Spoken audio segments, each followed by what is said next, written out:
Bien, écoutez, bonjour à tous.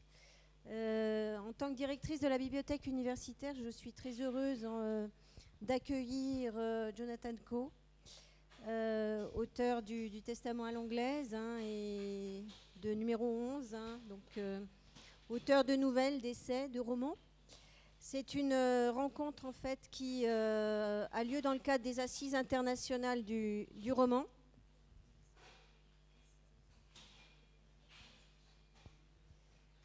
Je vais peut-être laisser encore s'installer les derniers.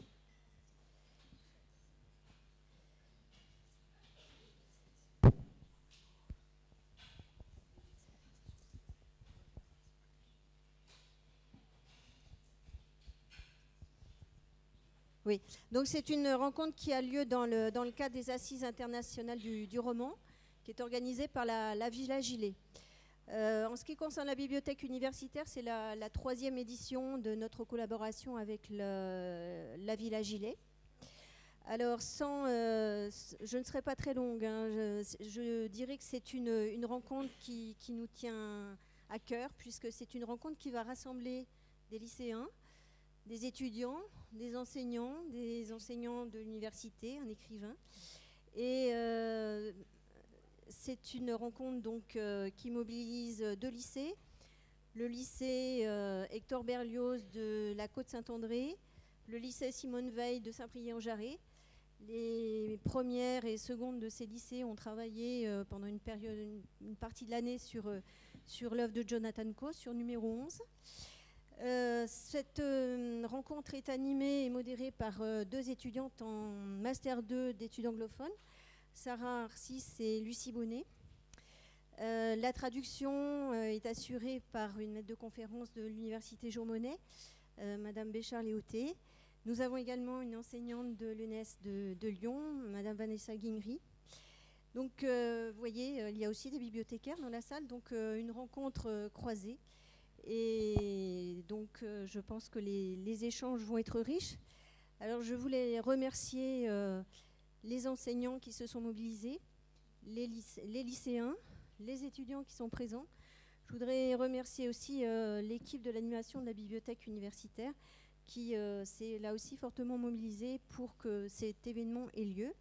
Et en dernier lieu, je remercie aussi la Villa Gilet en la personne de Madame Volton, je crois, qui est responsable de la programmation de ces assises internationales du roman. Voilà, je vous souhaite de très beaux échanges et je remercie encore Jonathan Coe d'être venu jusqu'ici, jusqu'à Saint-Étienne. Merci beaucoup.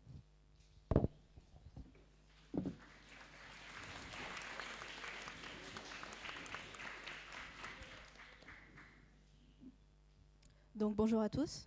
Avant de commencer, on va peut-être faire un petit rappel biographique, voilà, pour les gens qui ne vous connaîtraient pas. Donc vous êtes né le 19 août 1961 à Birmingham en Angleterre. Vous avez étudié au Trinity College de l'université de Cambridge et ensuite à l'université de Warwick, où vous avez obtenu un doctorat en littérature anglaise. Votre premier roman, La femme de hasard, a été publié en 1987 et vous avez publié pour l'instant 11 romans, dont Testament à l'anglaise, La vie très privée de Monsieur Sim et La maison du sommeil, qui sont parmi les plus connus. Vous avez écrit également 3 biographies de Humphrey Bogart, James Stewart et B.S. Johnson, et 2 livres pour enfants qui ont été publiés seulement en Italie. Plusieurs de vos œuvres ont été adaptées à la radio pour Bienvenue au club et Testament à l'anglaise, à la télévision et au cinéma avec La vie très privée de Monsieur Sim et 5 Seconds to Spare, qui est une adaptation des Nains de la mort. Vous avez reçu de nombreux prix littéraires, notamment le prix John Llewellyn Rhys en 1994 pour Testament à l'anglaise, le prix du meilleur livre étranger en 1995, également pour Testament à l'anglaise, et le prix Médicis étranger en 1998 pour La maison du sommeil. En 2001, vous avez reçu le prix Bollinger Everyman Woodhouse pour Bienvenue au club, et en 2005 le prix Samuel Johnson pour B.S. Johnson, Histoire d'un éléphant fougueux. En 2004, vous avez été fait chevalier de l'Ordre des Arts et des Lettres et en 2012, vous êtes devenu Fellow de la Royal Society of Literature. Vous auriez écrit la plus longue phrase de la littérature anglaise dans Bienvenue au club. Alors, comme première question, est-ce que vous pourriez nous dire quelques mots sur numéro 11, nous en parler brièvement? Merci beaucoup et bonjour à tous. Je suis très content de venir à Saint-Étienne et je suis désolé que mon français est tellement affreux, donc je parle anglais, je crois. Number 11. Numéro 11. Yes, every book for me begins with two decisions: a decision about the theme of the book and a decision about the form of the book. Donc pour moi, tous les livres commencent par deux décisions, une sur le format et une sur le thème. And for me, the moment of creativity happens when these two ideas come together and seem to make sense together. Et la créativité arrive quand j'arrive à faire converger ces deux thèmes. Many of the books I wrote in the 1990s and the early 2000s were political in theme. Dans les années 90 et au début des années 2000, la plupart des ouvrages que j'ai écrits avaient un thème politique. And I stopped writing on this subject for a few years, but a few years ago, around about 2013, 2014, I decided that I wanted to write another political novel about contemporary Britain. Donc j'ai arrêté un moment d'écrire sur cette thématique politique et puis vers 2013-2014, j'ai décidé de reprendre cette thématique politique. So that was my subject, but I didn't have a form for the book for a long time. And in fact, I remember that the breakthrough, the moment of revelation about what form the book should take occurred quite close to here when I was staying in a hotel on the Vieux-Port in Marseille. Alors pendant un moment j'ai un petit peu pataugé et puis c'est en fait en France, à Marseille, sur le Vieux-Port, alors que j'étais à l'hôtel, que j'ai eu une révélation. I had a couple of ideas for what in English we call novellas. I don't know if it's the same word in French, but stories which would be about 70 or 80 pages long. Voilà, donc j'avais plusieurs idées en fait pour des histoires qui étaient des nouvelles, enfin un peu plus longues que des nouvelles, de à peu près 80 à 100 pages. And Des novellas. in my mind, I realized that these story ideas were connected, and I had the idea that instead of writing a long linear story, as I'd done in most of my novels, I should have 5 novellas, 5 long stories, which eventually at the end of the book would connect and come together. Et puis, au bout d'un moment, je me suis aperçue que donc, ces 5 longues histoires pouvaient avoir des liens entre elles. Et voilà comment ça. So the first part of the book that I wrote is actually the middle story, which is called The Crystal Garden. J'ai d'abord écrit en fait l'histoire qui se trouve au milieu du livre, The Crystal Story. It's the story of a man who is obsessed with a film that he saw on television when he was very young, 5 or 6 years old, and his quest to find it again, which eventually destroys his life. Alors donc, moi je suis un peu perdue parce que je me souviens plus exactement de l'enchaînement. Voilà. Voilà, je vais redemander. Can you say it again, please? Yes, it's the story of a man who is obsessed with a film that he saw when he was very young, 5 or 6 years old, and his quest to find it again. Voilà, je me souviens enfin de l'histoire. Effectivement, c'est l'histoire d'un homme qui est obsédé par un film qu'il a vu quand il avait 5 ou 6 ans. It's an idea for a story I'd had a long time ago, 10 or 15 years ago, and it was for some reason it was a difficult story to write. It took me about 6 months. C'est une idée que j'avais depuis pas mal d'années, une quinzaine d'années, et puis bizarrement, ça m'a pris assez longtemps pour écrire cette histoire, à peu près 5 ou 6 mois. But once this part of the story was in place, the center of the book, then everything around it fell into place, and the rest of the book was written much more quickly. Et puis une fois cette histoire écrite, eh bien, tout s'est organisé beaucoup plus vite et beaucoup plus facilement. You said you had 100 questions, so I'd better make my answers a bit shorter. Ok, il y a 100 questions, donc il faut que je sois un peu plus synthétique. Alors, si ça ne vous dérange pas, on aimerait bien que vous nous parliez des diverses références en fait dans le titre de numéro 11 et du chiffre 11. Ok. Yeah, I was saying that I had the idea for the book when I was staying at this hotel in Marseille, and I was making notes in my notebook, but I didn't have a title for the book. But I knew it was my 11th novel, so I just wrote at the top of the page, number 11. Voilà, donc je vous ai dit, cette histoire m'est venue quand j'étais à l'hôtel à Marseille, et puis donc je n'avais pas de titre, et bien je me suis aperçue que c'était mon 11e roman, donc j'ai juste inscrit number 11, numéro 11. And I never thought of another title. Et je n'ai pas pensé à un autre titre depuis. But also for British people, number 11 evokes a particular house, which is number 11 Downing Street, where the Chancellor of the Exchequer lives and works. So it immediately makes people think of British politics and the British economy in particular. Mais donc pour les Britanniques, le numéro 11 est extrêmement important. C'est là où à Downing Street, number 11, le numéro 11 à Downing Street, c'est là où vit le chancelier de l'échiquier. Donc on pense tout de suite à la politique britannique et à la politique budgétaire. So each story was going to be set in a different house, which was number 11 in a different street. Donc chaque histoire donc allait se dérouler donc dans une maison différente, dans des maisons différentes, sur des rues différentes.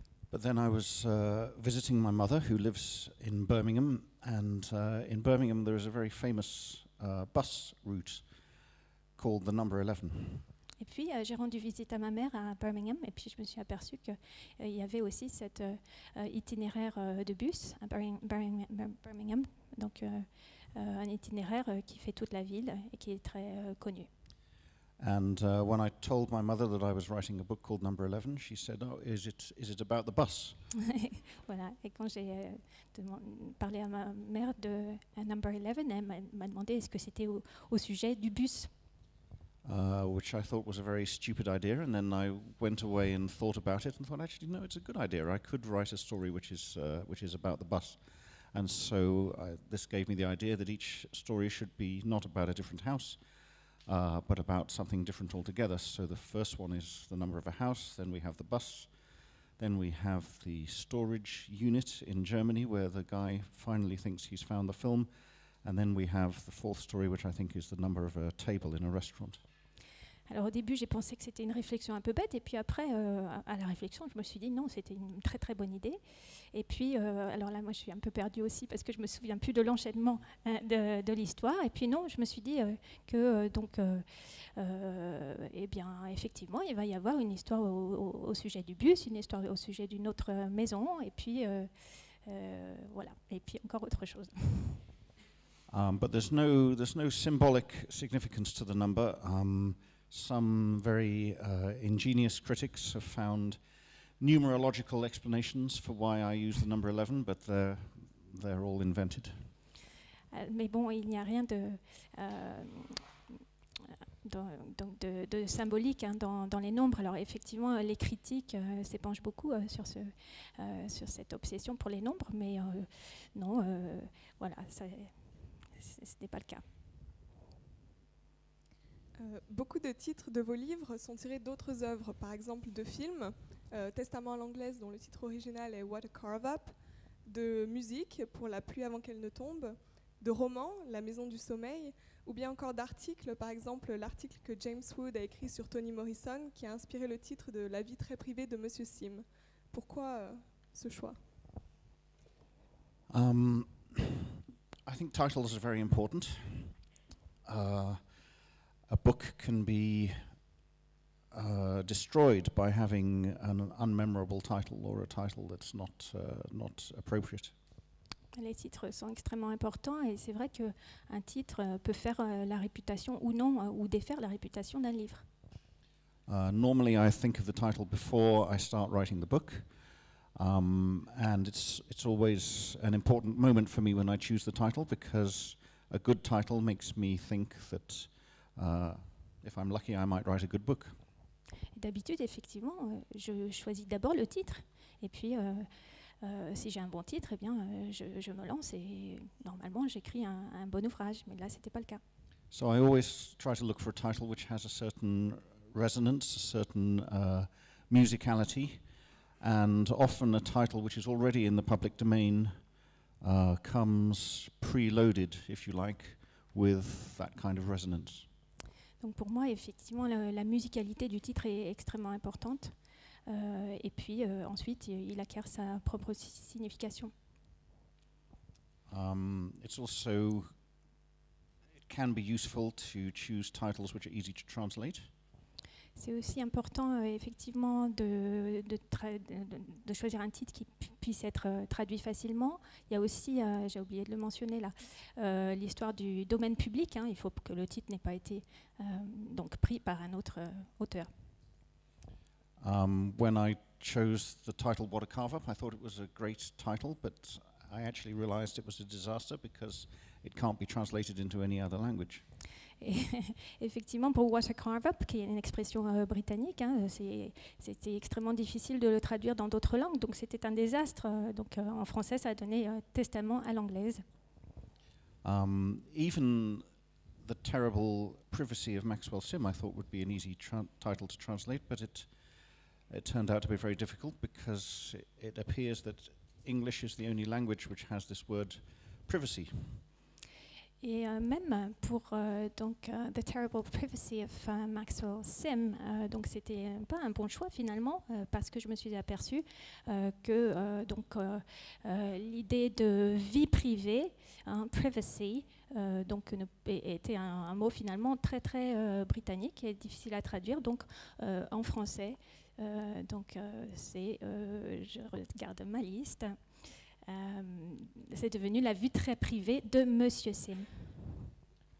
I think, is that right? The word privacy doesn't really exist as a noun in French. Yeah, so it was called The Terrible Secrets of Maxwell Sim, The Terrible Sadness of Maxwell Sim, but never privacy in any other language. Donc dans différentes traductions, c'est devenu la vie très privée, la vie très secrète, etc. Mais jamais cette idée de intimité, privacy. Que contient privacy, la vie privée, la vie très privée, très intime, en anglais. So this was another reason why I liked the title Number 11, because it's fairly easy to translate. Et voilà pourquoi pour moi Number 11 c'était un titre si approprié, parce que c'était si facile à traduire. Pour revenir à ce que vous avez dit tout à l'heure par rapport au cinéma, il y a plusieurs personnages dans vos livres qui sont obsédés par des films disparus. Il y a Terry dans La Maison du Sommeil et Roger dans Numéro 11. Et il y a aussi une forte présence de la musique. Et donc, est-ce que vous diriez que les arts ont une place importante dans votre œuvre? When I was growing up in the 1960s and 1970s, I didn't read many books, but I did watch a lot of film and a lot of television. En grandissant dans les années 60 et 70, finalement, j'ai lu assez peu, mais en revanche, je regardais beaucoup de la télévision et j'ai vu beaucoup de films. And I think screenwriting for the movies in particular is a very disciplined art, and I have great admiration for these writers who can tell a story very clearly and smoothly in 120 minutes. Alors j'admire énormément les auteurs qui arrivent donc à travailler pour le cinéma en écrivant des scénarios. Voilà, je les admire. So everything I learned about storytelling and about writing dialogue came not from books but from film and television. Donc cette faculté à écrire des films, des scénarios, donc pour que le roman donc soit transposé en 120 minutes, eh bien c'est once again I forgot. Wait, never mind. And about music, it's the same sort of thing, really. I mean, the form of a book is very important to me. I think about the shape of the story. I think about the rhythm of the different chapters, and you know, a lot of these are qualities that I take from music, from pop music, from jazz, from classical music. All of these things influenced me at a very early stage in the writing of each novel. Donc la musique, le jazz, la musique pop, toutes ces choses m'ont influencé très tôt et m'ont influencé très tôt aussi dans l'écriture de mes romans. Thank you. Avant de poursuivre avec d'autres questions qui portent plus précisément sur certains livres, est-ce que vous pourriez nous lire quelques pages de numéro 11 ? Yeah, I think it was suggested that I should just read the first page of number 11 in English, so I'll do that. I think you've all read the book, so you remember that it begins in a town in the north of England called Beverley with a little girl called Rachel and her brother. Donc je vais lire donc la première page de mon roman, Number 11, numéro 11. Je pense que vous avez tous lu cet ouvrage et donc ça commence par l'histoire de Rachel dans une ville qui s'appelle Beverley. And I think after I've read it in English, Vanessa's going to read it in French. Yeah. The round tower soared up, black and glistening against the slate grey of a late October sky. As Rachel and her brother walked towards it across the moor from the east, it was framed by two leafless, skeletal ash trees. It was the hour before dusk on a windless afternoon. When they reached the trees, they would be able to rest on the bench that stood between them and look back towards Beverley in the near distance, the neat clusters of houses, and, rising up in the midst of them, the monumental, answering, greyish cream towers of the Minster. Nicholas flopped down on the bench. Rachel, then only 6 years old, 8 years his junior, did not join him. She was impatient to run up towards the black tower, to get close to it. She left her brother to his rest and scurried onwards, squelching her way through the cow-trodden mud that surrounded the foot of the tower until she was right up against it and could lay her hands upon the gleaming black brickwork. The flat of both hands upon the tower, she looked upwards and could not comprehend the size and scale of it, the perfect, lucid curve as it arched itself like a sway back against a threatening sky through which a pair of rooks were now skimming, cawing and circling endlessly. What did it used to be, she asked. Nicholas had joined her now. He shrugged. Dunno. Some kind of windmill, maybe? Do you think we could get inside? It's all bricked up.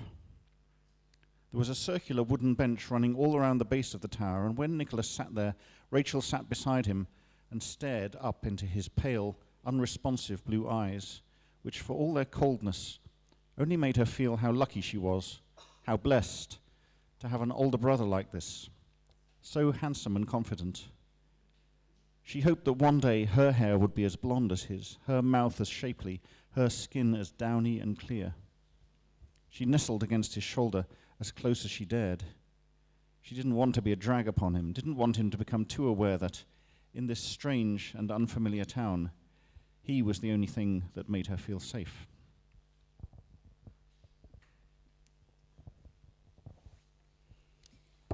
La tour ronde s'élançait, noire et luisante, contre le gris ardoise d'un ciel de fin octobre. En traversant la lande pour s'en approcher, Rachel et son frère la voyaient s'encadrer entre deux squelettes de frênes dépouillés de leurs feuilles. C'était l'heure qui précède le crépuscule, par un après-midi sans vent.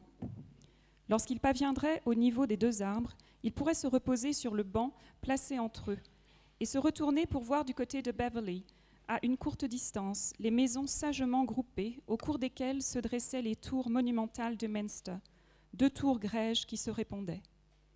Nicholas s'affala sur le banc. Rachel, qui n'avait que 6 ans, soit 8 de moins que lui, ne le rejoignit pas. Elle avait hâte de courir vers la tour noire, de la voir de plus près. Pendant que son frère récupérait, elle partit comme une flèche, et une fois franchi le bourbier laissé par le passage des vaches, elle parvint tout contre l'édifice, paume sur la brique noire brillante. Là, elle leva les yeux, sans pouvoir appréhender la dimension ni l'échelle de la tour, arc-bouté dans sa perfection lumineuse contre un ciel menaçant que 2 corneilles au cri rauque égratignaient en décrivant des cercles indéfiniment. C'était quoi avant ? Nicolas, qui l'avait rattrapé, haussa les épaules. Je sais pas, un moulin à vent peut-être. Tu crois qu'on pourrait entrer ? C'est muré.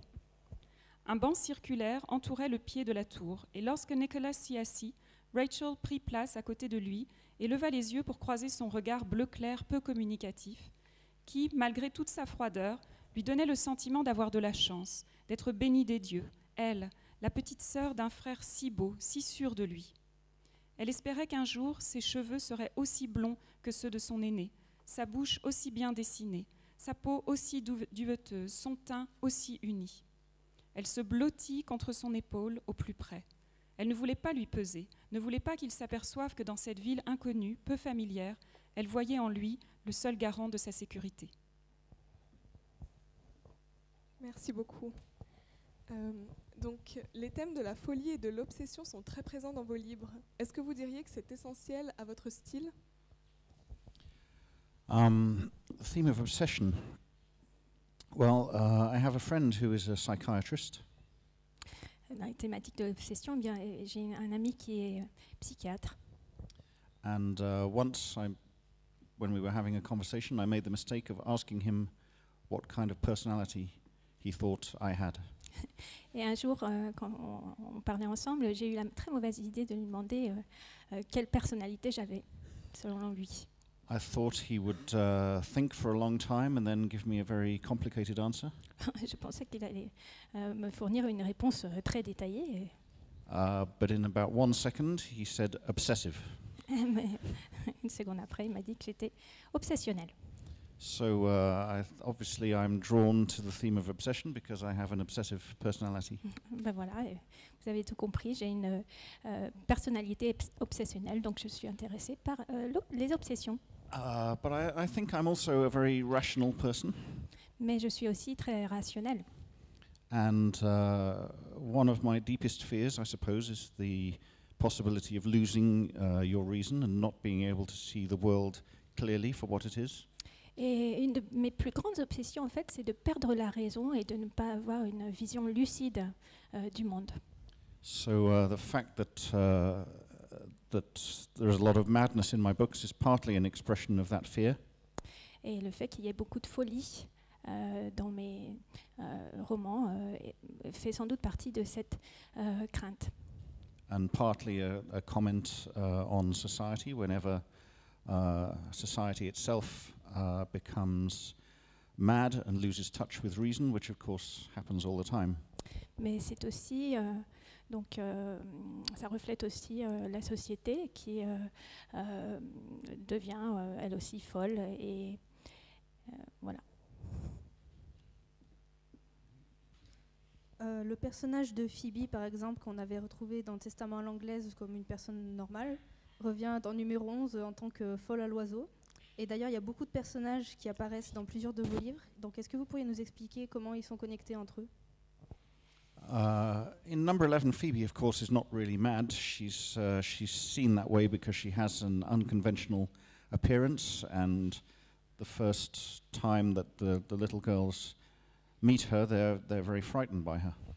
En fait, dans numéro 11, la Phoebe, le personnage qu'on dit être la folle à l'oiseau, n'est pas vraiment folle. C'est la vision que les gens ont d'elle et les enfants. But actually, she's a very, very sane, very reasonable person. Mais en fait, elle est très saine et très sensée.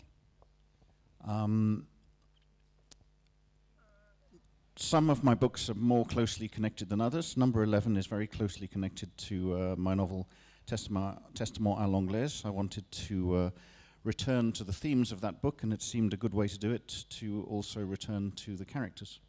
En fait, certains personnages dans le numéro 11 sont aussi reliés à les personnages de Testament à l'anglaise, et j'avais envie de revenir sur ces personnages. But if you've read Testament à l'anglaise, you'll know that in the last few pages, almost all of the characters are killed. Mais vous vous souvenez que dans Testament à l'anglaise, presque tous les personnages à la fin se font tuer. So it wasn't easy to find characters to carry through from one novel to the other, which is why I chose the character of Phoebe, because at least at the end of that book, she's still alive. Mais donc, c'était très difficile de continuer avec les personnages parce que dans le Testament à l'anglaise, vous vous souvenez, presque tous les personnages se font tuer à la fin. Donc, je me suis aperçue que Phoebe était donc un des seuls personnages à avoir survécu. Donc, j'ai reparlé d'elle. Est-ce que ce serait votre but de former une sorte de saga où tous les livres seraient interconnectés, en quelque sorte? In my mind now, all of my books are connected on quite a sort of deep subconscious level. I've written 12 books altogether, and to me, they have started to form a kind of saga. Donc, pour moi, donc tous mes livres, mes 12 livres, mes 12 romans sont interconnectés. And when you've written 12 books, it becomes hard to create new characters. Mais après 12 romans, c'est difficile de penser à de nouveaux personnages. It even becomes hard to think of new names for your characters because you realize that you've used all the names already. C'est même difficile de trouver de nouveaux noms parce que vous vous apercevez que tous les noms ont été utilisés. So I've started to turn this to my advantage, and often when I start a new book, I look back at my earlier ones and think, is there anyone I can take from one of those books and put them in a new story? Et donc j'ai décidé de faire de tous ces personnages un atout, et quand je dois trouver un autre personnage, je m'inspire des romans antérieurs. Vos histoires sont fragmentées à la fois dans le temps mais aussi dans leur présentation. Par exemple, vous insérez souvent des articles de journaux et des lettres pour faire avancer l'histoire, mais qui n'ont pas une forme traditionnelle. Et est-ce que vous diriez, pourquoi est-ce que vous faites ça en fait? Really, I do it to keep the reader interested and to keep myself interested while I'm writing. Je le fais pour l'intérêt du lecteur, mais aussi de moi-même, pour qu'on ne s'ennuie pas. It's helpful for the reader to have the story told through the viewpoint of a particular character, so that there is consistency in the storytelling. Pour le lecteur, c'est plus facile donc qu'une histoire soit dite par le personnage principal. But also this can be a restriction, and sometimes it's necessary to get outside the viewpoint of that character and to see things from a different angle. Mais c'est aussi un petit peu restrictif d'avoir ce point de vue simplement du personnage principal, et donc quelquefois j'éprouve le besoin de dévier pour qu'on perçoive l'histoire, que le lecteur perçoive l'histoire d'un autre point de vue. So whenever I feel that the viewpoint of the novel is getting too confined or the tone is getting too monotonous, then I'll often include a different kind of text, as you say, a letter or a newspaper article, just to change the texture of the narrative. Et donc, quand je m'aperçois que le point de vue donc de ce personnage principal est trop restreint, trop confiné, eh bien, j'introduis, par exemple, des lettres, des articles.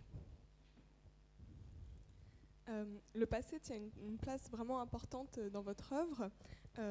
Par exemple, dans La Maison du Sommeil, on a deux temps de l'histoire, une qui se passe, voilà, 2 temps de l'histoire.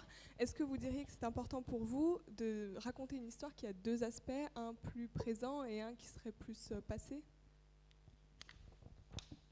I told you before that I had an obsessive personality. I also have a very nostalgic trend in my personality.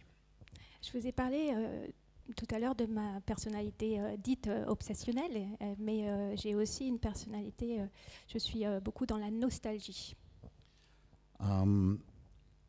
This was a feature of my life even when I was very young. My father used to say that when I was 11 years old, I was already nostalgic for being 5 or 6. Donc, en fait, c'est une caractéristique que j'ai développée très tôt, dès l'enfance. Quand j'avais 10-11 ans, mon père me disait que eh bien, j'avais la nostalgie de mes 5 ou 6 ans. So I think that at a deep level, one of the reasons I write is that it's an attempt to stop the passing of time. Et je pense qu'en fait, une des raisons pour lesquelles j'écris, c'est justement pour arrêter le temps. Which of course is the great theme of a very famous French novel, À la recherche du temps perdu, de Marcel Proust. Voilà, un peu comme Marcel Proust dans À la recherche du temps perdu. So, yeah, the relationship between the past and present is very important in my books. So is the function of memory, whether it's reliable memory, faithful memory, or a memory which is actually a reinvention of the past. Donc la thématique du passé et du présent est extrêmement importante, celle de la mémoire, de la réinvention de la mémoire également. Merci beaucoup d'avoir répondu à nos questions. On va passer maintenant aux questions du public. Donc si quelqu'un a quelque chose à demander. N'ayez pas peur.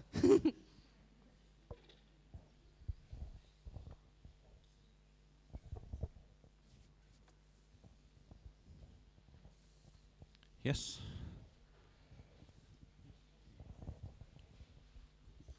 Bonjour. Bonjour. Bonjour. Vous avez parlé beaucoup de vos personnages.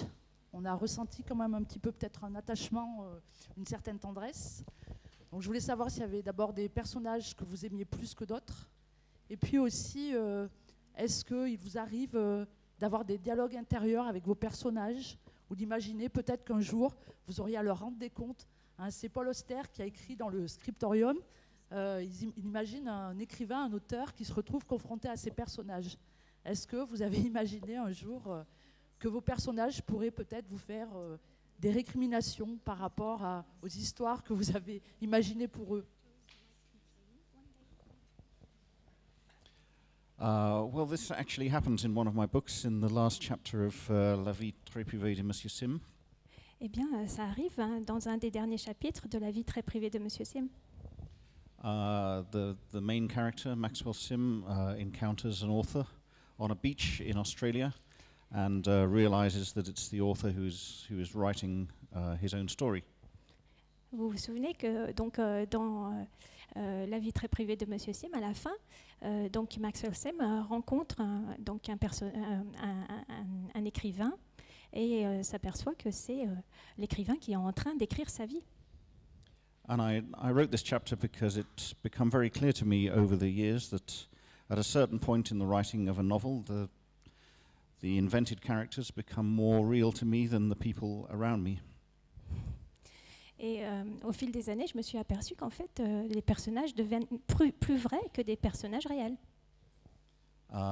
Which is a very difficult situation if you have a family and you're approaching the end of a novel and all you can think about is these imaginary people and the people close to you find it difficult to understand that the people in your head are more important and more real than the people in your life.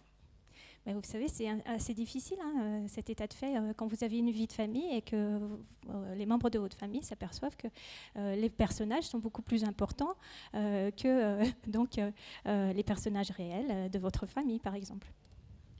I think you mentioned the idea that I might feel a certain tendresse towards some of my characters, and this is very much the case with a book of mine called Bienvenue au Club, or the Rotters Club. Oui, vous avez parlé de la tendresse que j'éprouvais pour certains personnages. Vous m'avez demandé si c'était le cas, et effectivement, c'est bien le cas dans Bienvenue au Club. In many ways, this is my most personal book. C'est donc c'est vraiment mon livre, mon ouvrage le plus personnel. The character of Benjamin Trotter is very close to myself, particularly me when I was a teenager. Le personnage de Benjamin Trotter est très proche de moi-même et spécialement du personnage que j'étais quand j'étais adolescent. And I've just completed another book about this character, Benjamin Trotter, which I finished 2 or 3 weeks ago. Et je viens de terminer en fait un nouveau roman avec ce personnage, Benjamin Trotter. Voilà, 2 ou 3 semaines que je l'ai terminé. And people ask me if I feel a kind of elation, a kind of excitement when I finish a book, and it's actually not like that at all. Et souvent, les gens me demandent si je suis tout excitée quand j'ai terminé un ouvrage, mais en fait, en ce moment, c'est pas du tout le cas. Actually, I feel a sort of loss and bereavement because these people who I've been spending the last 3 years of my life with have disappeared from my imagination. Et en ce moment, en fait, j'ai presque une sensation de deuil parce que tous ces personnages que j'ai côtoyés ces dernières années, eh bien, ne sont plus là autour de moi.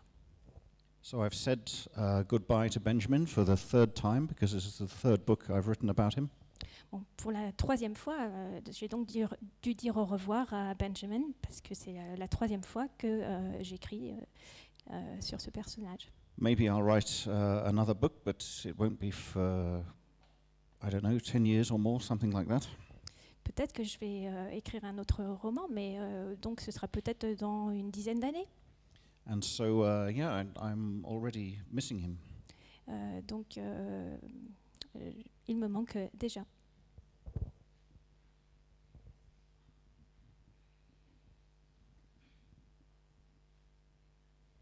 Who is the first person to read your book when you finished it? That's a good question. Usually I'm very private about my books, and I don't show them to anybody at all when I'm writing them. I don't even discuss them with other people. Bonne question. D'habitude, donc je suis très secret sur les romans que je suis en train d'écrire et je n'en parle à personne. But with the book that I've just finished, I had a kind of crisis of confidence about the book when I was halfway through writing it, and I realized that I needed somebody to read what I'd written, the first half. Mais pour le roman que je viens de finir, en fait, j'ai eu une perte de confiance. Et à la moitié du roman, eh ben, j'ai demandé à quelqu'un de lire le brouillon. So I sent it to 3 friends, 3 people that I've known a long time, more than 30 years, since university. Donc je l'ai envoyé à 3 amis de longue date, des personnes que je connais depuis mes années quand j'étais étudiant, il y a 30 ans. 2 men and a woman, because I felt it was important to get a female response to what I was writing as well, because the 2 responses are often different. 2 hommes et une femme, parce que j'ai pensé que le point de vue d'une femme était très important, parce qu'il y avait parfois des divergences de point de vue entre les points de vue des hommes et des femmes. But I could have sent it to my agent or to my editor, but it was more important to me that I sent it to people who, with whom I had a close personal connection. Donc j'aurais pu tout aussi bien l'envoyer à mon agent, l'envoyer à mon éditeur, mais là j'ai pensé qu'il était important que ce soit des proches qui lisent ce brouillon. Often it would be people in the publishing business who read my book first, my editor or my agent. Souvent, donc les premiers à lire mes romans, c'est des personnes du monde de l'édition. But I would only do that if I had total confidence in the book when it was finished, and I felt that I didn't need any reassurance from my friends. En fait, là, je ne pouvais le faire qu'en envoyant d'abord à mes amis, parce que je ne me sentais pas à l'aise d'envoyer cela aux éditeurs directement.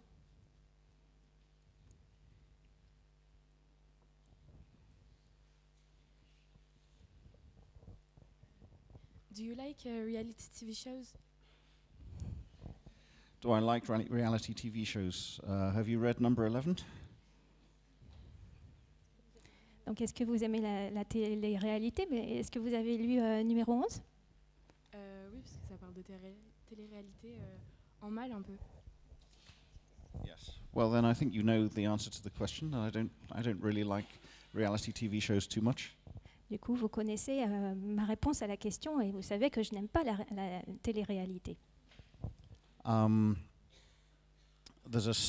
of the stories in number 11 is about someone who used to be a well-known singer who now works as a librarian, and in order to revive her singing career, she goes onto a reality TV show.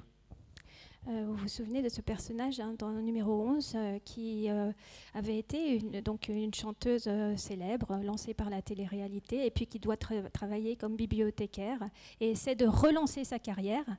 Voilà.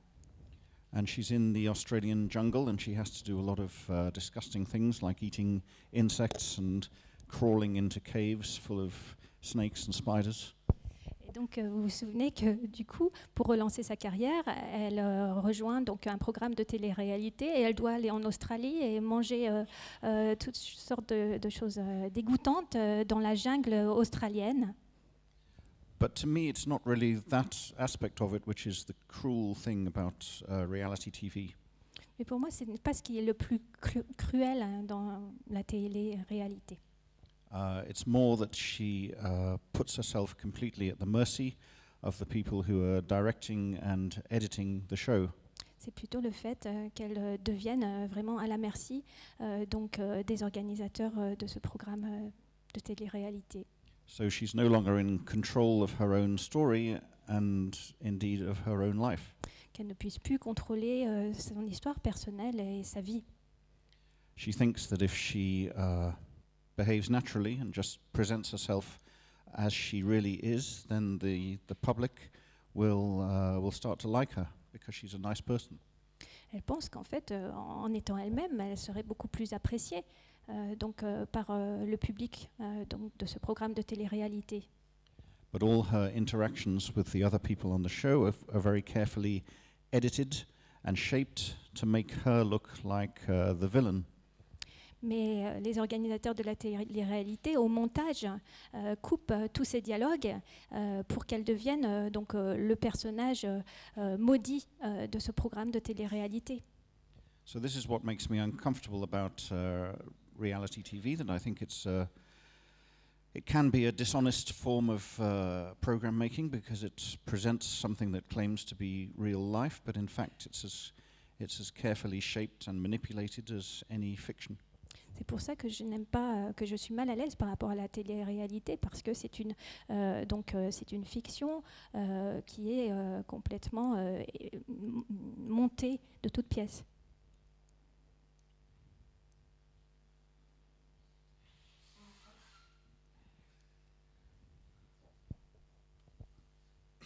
Well, why and how did you choose Rachel as the main character? I have two daughters who are more or less grown up now. One of them is 20 and one of them is 17. Donc, pourquoi ce personnage de Rachel comme personnage principal dans le numéro 11 ? Eh bien, j'ai deux filles qui sont adultes maintenant. And what's been fascinating watching them grow up is how what you might call their political consciousness has evolved. Ce que je trouve fascinant, donc, c'est qu'en grandissant, elles deviennent de plus en plus intéressées par la politique. My wife and I tried to give them a very comfortable, very safe childhood. Ma femme et moi-même, on essaie de leur donner donc une vie confortable et sûre. So until the age of, I don't know, 8 or 9 or 10, their view of the world was completely, was that it was a completely benign and friendly place. Donc jusqu'à l'âge de 9 ou 10 ans, eh bien, pour mes filles, le monde était extrêmement sûr, bienveillant.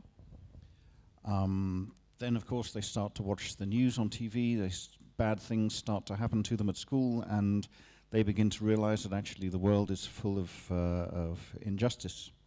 Et puis donc vers cet âge-là, ils se sont aperçus en regardant donc les actualités à la télévision qu'en fait non, le monde était plein d'injustices.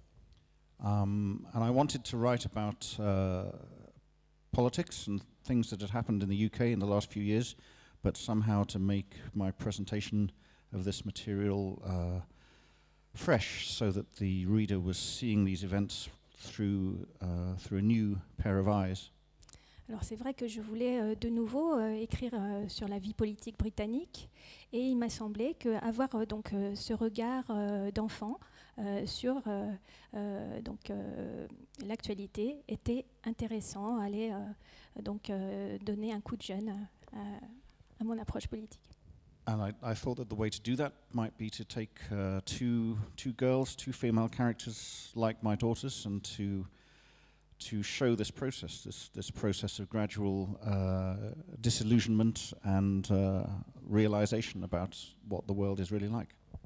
Voilà, donc j'ai pensé qu'utiliser donc deux jeunes personnes pour avoir ce point de vue sur la vie et aussi montrer leur déception sur le monde tel qu'ils le découvraient était important.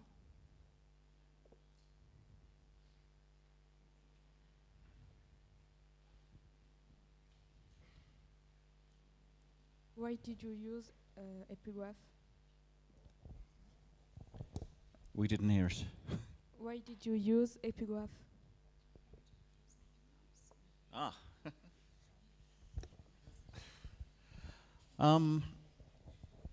Donc l'utilisation des épigrammes. It's another good question.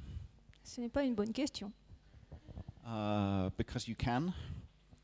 Parce que j'ai le droit de le faire déjà. Because novels often have epigraphs. Parce que souvent dans les romans on trouve des épigrammes. And it's a way, if you like, of stepping up in front of the audience and clearing your throat and preparing yourself to speak. Et c'est aussi le moyen pour l'auteur de faire une déclaration, comme un avant-propos. It's a way of announcing the themes of the book. Ça me permet aussi d'annoncer la thématique de l'ouvrage. Or perhaps not announcing the themes of the book, perhaps making a little deception. Ou peut-être justement de jouer là-dessus et puis d'essayer de les tromper un petit peu, de tromper un petit peu le lecteur. I have a friend in the UK, a writer called Jim Crace. Donc j'ai un ami britannique qui est un romancier, Jim Crace. Yes. Who always uses invented fictional epigrams for his books. Qui utilise toujours donc des épigrammes, des citations inventées dans ses romans. Because I suppose because he doesn't trust another writer to make this announcement for him, that he would rather do it in his own words. Sans doute qu'il n'a pas confiance dans les citations d'un autre auteur et il veut pouvoir dire ce qu'il pense. But he always makes up the name of an author, and he always makes up the name of a book or a poem. Donc il invente toujours en fait les noms de l'auteur de la citation et même du poème qu'il cite par exemple ou du roman. So everybody feels embarrassed and goes off to Wikipedia to find this writer that they've never heard of. Et donc tout le monde est gêné parce que ils se disent je connais pas cet auteur et tout le monde va regarder sur Wikipédia pour le trouver.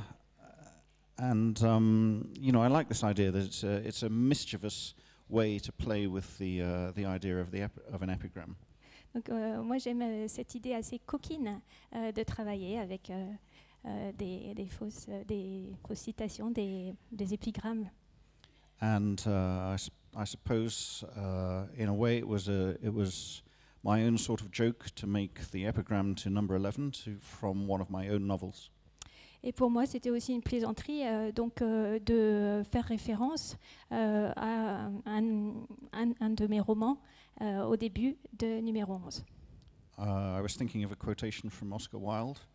Je pensais y mettre une citation d'Oscar Wilde. Who said that only a vain man doesn't quote himself. Qui dit que seul un homme plein de vanité ne se cite pas lui-même. Bonjour, Dans votre livre Testament à l'anglaise, la famille que vous décrivez est-elle inspirée de personnes réelles ou issue de votre imagination? You mean the Winshaw family? La famille Winshaw? Yes. Yeah. You know, it's a long time since I wrote this book. Next year is its 25th anniversary. Eh bien, ça fait très longtemps que j'ai écrit ce livre. Donc l'année prochaine, on va célébrer les 25 ans de ce roman. So it's 28 years since I started writing it. Et donc ça fait 28 ans que j'ai commencé à l'écrire. So you have to forgive me if I don't remember too well the creative process. Donc pardonnez-moi si je ne me souviens pas en fait de la façon dont j'ai commencé à créer cet ouvrage. There's no particular family in the UK who resemble the Winshaw family. Donc bien sûr, il n'y a pas de famille britannique qui soit exactement comme la famille Winshaw. I remember thinking that I wanted each of the 6 family members to represent some aspect of British life. En fait, j'ai pensé au départ que, je me souviens maintenant, que j'allais choisir 6 personnages qui puissent ressembler à des personnages contemporains britanniques. So one of them is a banker, one of them is an arms dealer, one of them works in agriculture. I forget the other 3. Un banquier, un marchand d'armes, quelqu'un qui travaille dans le domaine de l'agriculture, et puis j'ai oublié les autres personnages. Some of them were based on real people. I won't say who. Some of them were completely invented. It was a mixture. Donc certains personnages se fondent effectivement sur des personnages réels, et d'autres, je ne vais pas vous dire lesquels, et d'autres sont complètement inventés. But you know, when you're writing political satire, you have to be very careful about basing your characters too obviously on real people. Mais vous savez, quand vous écrivez une satire politique, il faut faire attention à ne pas trop se baser sur des personnages réels. There are plenty of personalities in current British politics who I would like to put in a novel, but I think it would be too dangerous. Donc il y a énormément de personnalités du monde politique britannique que j'aimerais inclure dans mes romans, mais ce serait très dangereux. And anyway, you have to make your characters believable, and someone like Boris Johnson, for instance, I find completely unbelievable. Donc, quand vous êtes écrivain, donc il faut que vos caractères soient crédibles. Et pour moi, un personnage une personne comme Boris Johnson est totalement peu crédible. Incroyable. Oui, ce serait possible de savoir ce qui vous a poussé à vous intéresser à la littérature de jeunesse, parce que j'ai pu voir dans votre bibliographie que vous avez écrit un texte, le roman brisé, le miroir brisé. Donc, j'aimerais savoir.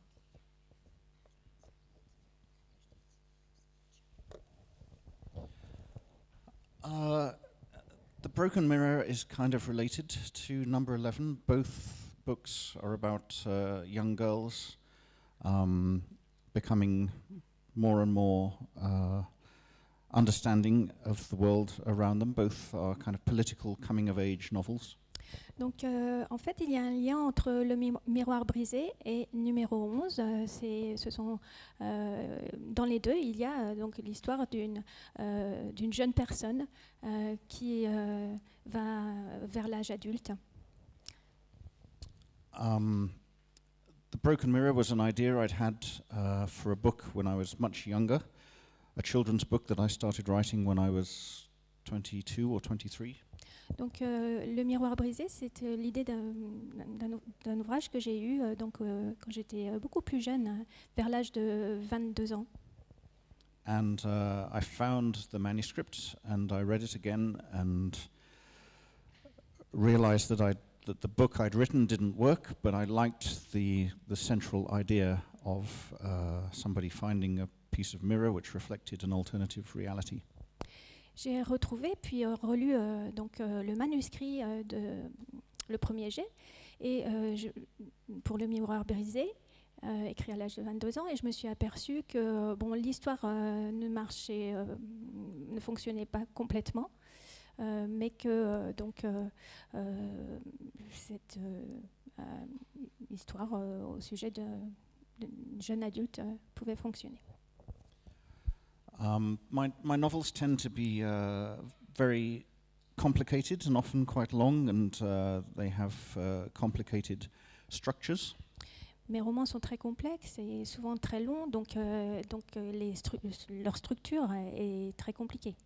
And sometimes I get frustrated with this myself and wish that I could write something more simple.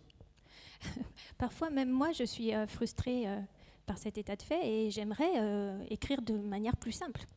And I thought that writing a book for children might be a way of forcing myself to do this. Alors, je me suis dit qu'écrire un livre pour enfants, ce serait une manière de me forcer à le faire. In a way, I'm not sure it was such a great idea, because actually I think that young people do like to read long, complicated books. Eh bien, d'une certaine manière, je me suis aperçue que c'était pas forcément une bonne idée, parce que donc les jeunes personnes, les jeunes adultes aiment lire des histoires complexes. I mean, precisely what my daughters like about the Harry Potter books is that the narrative arc is so large, and it's so the 7 books are so incredibly well plotted and thought out. C'est par exemple justement ce que mes filles aiment dans la saga des Harry Potter. Donc ces 7 romans, donc cette narration complexe déroulée sur 7 ouvrages. So, in a way, I wrote The Broken Mirror for my own children, but they didn't like it because they thought it was too simple. Donc en fait, j'ai écrit Le Miroir brisé pour mes propres enfants, mais ils n'ont pas aimé parce qu'ils ont trouvé ça beaucoup trop simple. I think it was said in the introduction that The Broken Mirror is only published in Italian or only in foreign languages or something. I know it was published in French a few years ago. En fait, dans l'introduction, vous avez dit que mes 2 livres pour enfants étaient simplement publiés en italien. Je sais que ça a été traduit en français. But it's now published in English as well, but I rewrote the book very substantially, and in fact the second half of the book is quite different in English to the French edition. Mais en fait, du coup, maintenant, ça a été enfin publié en anglais, mais la deuxième partie du Miroir brisé, j'ai dû la changer.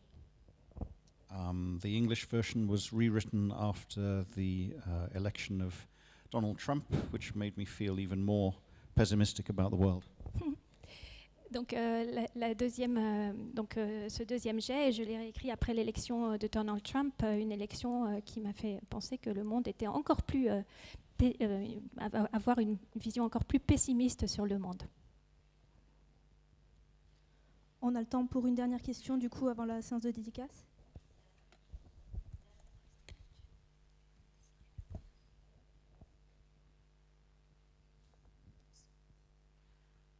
Are there any books that you left in your drawers, secret drawers, because they are unfinished, because you thought they didn't work, as you said earlier?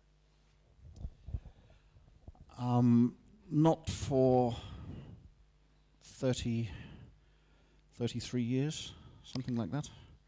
Des livres non terminés, ça fait 34 ans que ça ne m'est pas arrivé.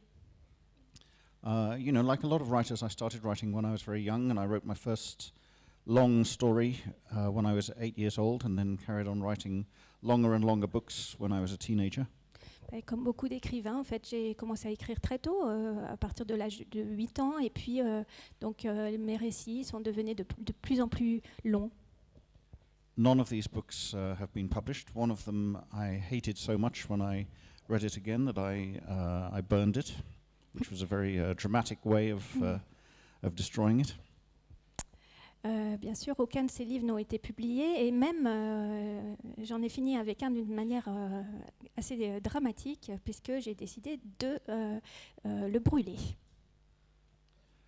But there are two books which I wrote when I was in my early 20s, which have never been published and which I've kept. One of them I finished, one of them I very nearly finished.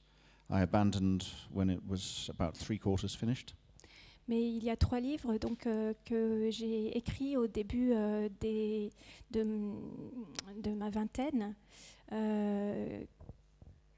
que j'ai à peine terminé.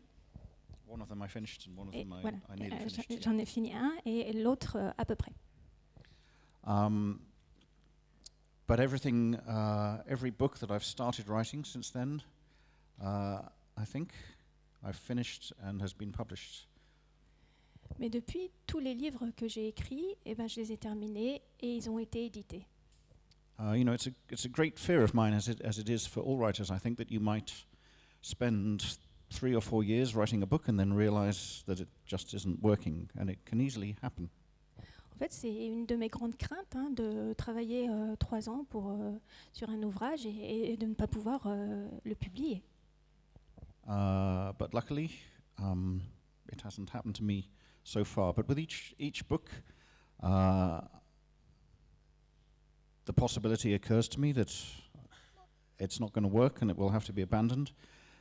This particularly happened with the book I've just finished, which is why, as I said, I sent it to some friends of mine to read. Alors heureusement, ça ne m'est jamais arrivé, hein. Mais à chaque fois, j'ai cette crainte, par exemple, par rapport au dernier ouvrage dont je vous parlais tout à l'heure. But so far, this disaster has been avoided. Voilà. Touch wood, as we say in Britain. Voilà. I don't think it's Pour wood. l'instant, ce No. désastre a été évité. Touchons du bois. Merci beaucoup Jonathan Coe, merci Madame Béchard. Donc on va maintenant procéder à une séance de dédicace. Je vous rappelle qu'il y a la librairie L'une et l'autre qui est présente au fond de la salle. Pour la séance de dédicace, je vais vous demander de former une ligne, les personnes qui sont intéressées, dans l'allée centrale. Voilà, merci beaucoup. Et merci à vous. Merci. Merci.